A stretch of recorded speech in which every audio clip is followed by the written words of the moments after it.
So, ganz USA ist hier.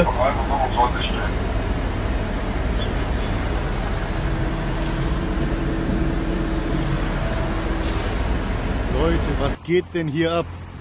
Ich wohne in Hamburg-Harburg und seht euch mal die Panzer hier an. Wohin gehen die? Breakdown, Black Pearl, Baby Tank. Die haben amerikanische Namen. Der da heißt Chieftain. Alter, was geht hier ab? Ist doch nicht mehr normal. Wohin gehen die hin?